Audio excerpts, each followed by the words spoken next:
So, for many of us who've never heard of it, what is hops? What is hops?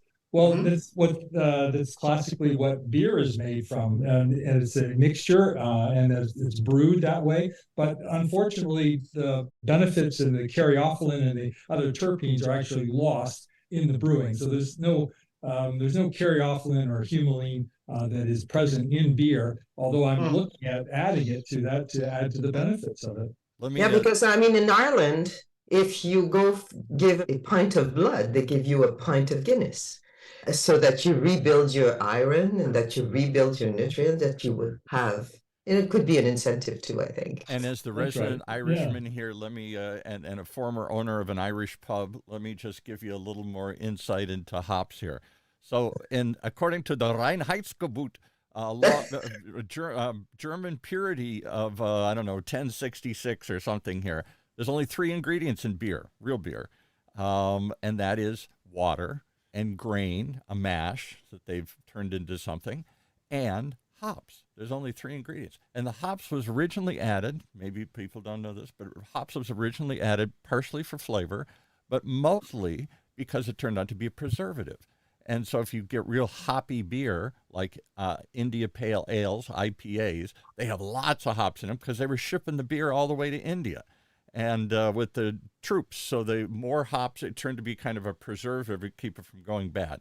And of course, it's the taste that you associate, that bitter flavor in beer. That's what hops is. And I always heard it was like a flowering plant. I've actually seen it, or the flowers and stuff. And I always heard that it was in the same family as marijuana, as cannabis. Is that true? It's sort of in that. Yeah, it is. Actually, humulus is a derivative and is very similar in plant structure to cannabis, but it doesn't contain any psychoactive components at all. Right. It grows in a big vine kind of thing. They take it in Right. trellises and Mhm. stuff, and it has big flowers that look sort of like cannabis flowers here. And it's a perennial, it's an annual, so it continues to grow and continues to proliferate over time. It doesn't have to be replanted.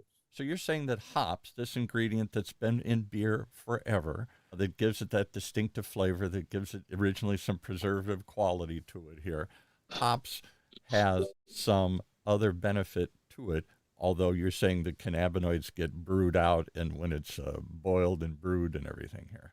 Yeah, it's terrific. The sesquiterpenes are, and the terpenes are the ones that give it a flavor, and it's really benevolence, and its antioxidant capability. So that's one of the reasons why it's a preservative, because it acts as an antioxidant. But it's also acts on the body as an anti-inflammatory, and it's antibacterial, it's antifungal, it's antiparasitic. Well, as Elaine correctly pointed out, for a long time, the Guinness people used to say, good for what ails you, ale, the double entendre here. And they used to say, they used to prescribe a Guinness, doctors in Ireland, because it had some nutritional value, had some grain and whatnot, and just kind of the culture, oh, everybody should have a pint of beer here. This is what's good for you. It builds you up. Now, they've stopped that a long time ago, because it's hard to advocate that alcohol is a good thing for kids and for everybody else here. But for Well, many if you years, drink enough, you might not remember you have pain or anything. So that's good. So, You're so, good. so Paul, you had all along an endocannabinoid bar that you didn't realize. I didn't know it. We should have advertised this. Yeah, it was therapeutic. It was therapeutic, right? Exactly. Mental health, right? We had 100 different beers on tap and all this stuff here, and so we would have all these things. But it's interesting to me. How did you discover this, or even decide to look at this? You're what, you were a colonel in what branch? Army. In the Army. Okay. I'm a retired Army colonel. I retired as an '06 colonel in 1996. So I've been out for quite a while, but I had over 26 years in the service from graduation of West Point and onwards. So I've had quite a bit of experience, but most of the time I was on the negative side of marijuana, and I was testing for people and orchestrating some sort of punishment or some drug abuse phenomena with them. It was in 2014 I discovered the benefits of cannabidiol, And I was blown away by the application that I could use it for, and I've explored that ever since. I did the research on it, but you know, early in that career, I learned about the beta-caryophyllene as being a very valuable substance for pain and for cancer. And so I started incorporating it into my cancer therapy. And oh, by the way, I found that it was very effective topically for pain syndromes. And I was wondering about that. And then I had a patient who inadvertently took the topical oil that I had produced, and she vaped it. I was providing vaporizing solutions, and she had a wonderful effect from it.